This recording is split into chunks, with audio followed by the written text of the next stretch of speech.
Hey, how's it going, everyone? Justin again. As always, thanks for watching my channel. Cheers to those of you that have your beers. Friday's right around the corner, man. We're looking forward to it. It's tomorrow, baby. Yes! Alright, so I'm planning on posting 2 videos tonight because I had 2 different topics in mind. The first topic I had in mind I already posted, which had to do with the top 5 used cars you should never buy based off of watching a video from Scotty Kilmer.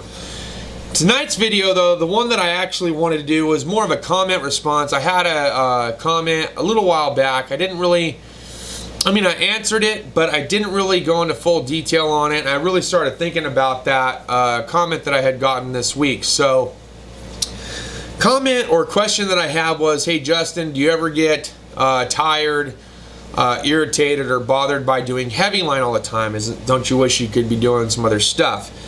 And you know what? My overall response to him that I put down in the comment for the reply was basically, you know what? I'm paid to do a job. I know my job. I know my role in the shop. There are people, customers, and my brothers and employees that I work with, and even my boss. We're all friends there. They all rely on me to do one specific job, and that's to do the heavy. So when push comes to shove, I just tell myself this is what I'm here to do, and I just do it. That's the reality of it. The other side of the reality is absolutely, yes, I do get irritated from time to time. This week has kind of been one of those irritated kind of weeks because, you know, I've been given the option to actually start doing a little bit of diag work, especially since one of our main diagnostician guys is out on vacation. So I was really looking forward to this opportunity of being able to step up to the plate and try to bang some stuff out and help diag some things, because I know that I'm capable of it, but I don't know that they know it. So I'm trying my best. You know, I'm working, I'm hustling cars in and out, I'm looking for the next job, I'm asking what's next, you know, I'm getting them in, getting them out, repair stuff, small repair, whatever here, there. Let's bang out the easy stuff, let's get to the diag stuff, let's figure out the repair, and we'll go from there. But back on the Heavyline wagon, you know, what did I have? So I was wrapping up a transmission this week, and now I'm doing timing chains, tensioners, guides, all that other stuff on a Nissan Xterra. And let me tell you, those guys really, the manufacturer, Nissan, they really didn't want to make sure that that timing cover never came off, because I swear to God, I think I've pulled off at least 30 freaking bolts, nuts, washers. I've taken just about every single accessory off that you can imagine to try to get down to the timing cover. So it's absolutely ridiculous. But the one thing I think that I would say is that it's not so much the Heavyline work that bothers me. Yeah, from time to time, it's kind of nice to have that smooth sail, that easy, you know, water where all I gotta do is, you know, a couple little transmission fluid filters, maybe a drive belt, get some easy stuff kind of in and out, a couple of brake jobs, you know,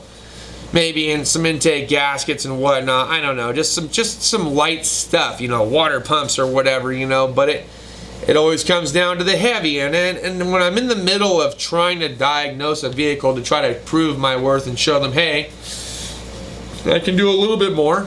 You know, I always make the joke, well, the reason why I don't diagnose cars is because I can't read. I always make that joke because, you know, it's easier, I think, for an R&R guy like myself that's just really good at the nuts and bolts of things. It's just, I think it's my way of just being humorous and just saying, oh yeah, the reason why I don't diag is because I don't know how to read. It's just a joke that I make, but it's whatever. Be it that it may.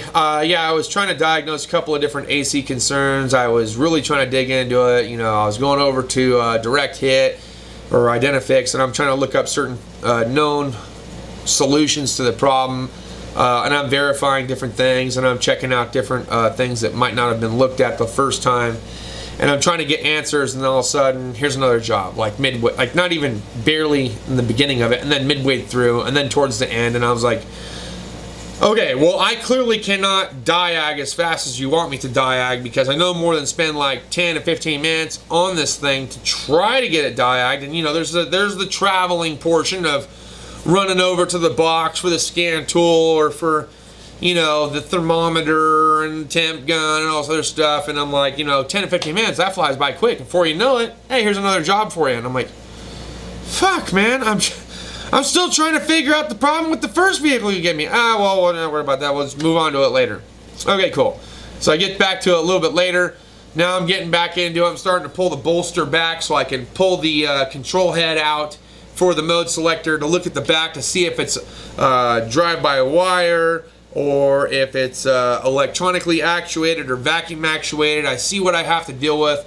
I'm getting ready to go next step. Another vehicle. Now I gotta do timing chain stuff, and I'm just like, God dang it. So my boss ended up taking over, and I think he figured out the issue, and so it's whatever. It would have been nice if I could have gotten to that level and found the issue or have worked side by side with him, but it didn't happen, and it is what it is at the end of the day. I'm trying, guys. I really am. I'm really trying to like put my nose in the door on this and be like, hey, you know, how about me? How about me? You know, I'm over here. Hey, I'm still available.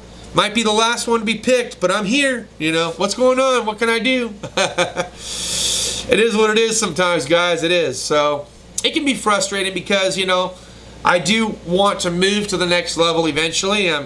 I know that I'm known to be an R&R guy, but I would love to be able to step up certain areas in my diagnostic troubleshooting, even more so than following flowcharts. Flowcharts is what I rely on for the most part because I have not been diagnosing vehicles long enough to know how to diagnose it properly without a flowchart unless it's a mechanical issue. If it's a mechanical issue, whether it has to do with compression, cylinder leakage loss, coolant pressure, things like that, vacuum, smoke testing, I got all that stuff in the bag. Mechanical testing is cake work, you know, checking a Noid light, things like that. That's gravy. That's easy testing. But when it comes to scan tool operation, DVOM usage, checking out, you know, control heads and looking for voltage. I'll give you for instance, earlier in the week there was a seatbelt where the airbag light was on, and it was believed to possibly be a seatbelt, and the customer wanted it to be diagnosed while she was there for her oil change, and I was doing the oil change. I think he had every intention of giving it over to the shop owner to diag the rest of the way, but I went ahead and I just jumped on it. I found the code, I ran over to direct hit, I figured out what voltage I needed to look at what connector and where the connector was located. While I was doing the oil change, I was just trying to do both at the same exact time. And basically I got down to a certain point where I was like, all right, look, I know I should have ground voltage here and 12 volts here, and I'm getting that when the buckle is buckled and unbuckled, but on this wire, whether it's buckled or unbuckled, it's still 12 volts, so I believe that there's a short somewhere, just not sure exactly where. What are your thoughts? And he's like, it needs a belt, seatbelt buckle, because the contacts on the internal structure of the buckle is what's causing that. And I was like, oh, well, that's kind of interesting. But I was able to follow a flowchart and get it done. It would be cool to just automatically know that stuff and not have to look at flowcharts. And I think that's kind of how it is for me as a mechanic, because I don't always have to look at a mechanical diagram to know how to take something apart, to take it apart. I've been doing R&R for such a long time. Everything is just nuts, bolts, what can I move? And I'll spend a couple minutes staring at the actual car itself, and I already kind of have a gist of it, and I know what it is that I need to do in order to do my job and fix the car. So the only time I ever really go to this mechanical specifications or schematics is like for the occasional torque spec, also for timing marks, things like that. But as far as like torque specs for everything, no. I don't look for torque specs for everything. I just look at torque specs for certain things. I keep a little file folder and I got it set to the side. I already kind of know what's important and what's mildly important. When I say mildly important, is there a torque spec? Should you always go by the torque spec? Yeah, everyone's going to tell you to, but when you've been an R&R guy for as long as I have, you get a feel for it. You know what I mean? You know, okay. Because there are certain things that you've done, like for instance, I've done a transmission pan. It's real easy stuff, right? I've done a transmission pan, gasket, filter, etc. And there was a torque spec, and I learned this at Chrysler. This is why I don't torque every single thing, and oftentimes I'll go by hand for most things, and then when I really need to torque something, I'll go by a torque spec. But I was torquing this transmission pan because that's what I was trained to do, and the torque spec was so great that the bolt hole had already been stretched to beyond a certain point. So when I went to try to torque it, it wouldn't torque. It started to snug, and then it just gave out.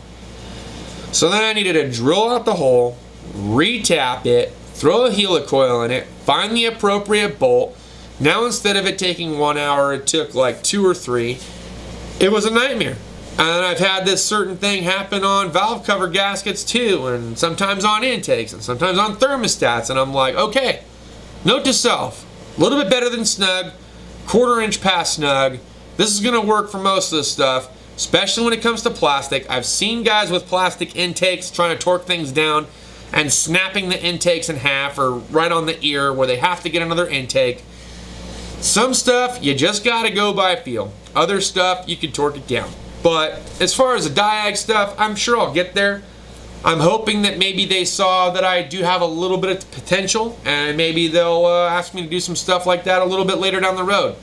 Our diag guy is getting ready to come on back come Monday, and you know, it'll pretty much be all him, and I'll be back to R&R. But it has been real. It has been fun. It has been real fun. I wish I could do a little bit more of it, but it is what it is at the end of the day.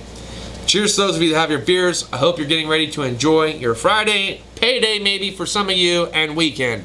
Thanks as always for watching. We'll see you guys next time. Deuces.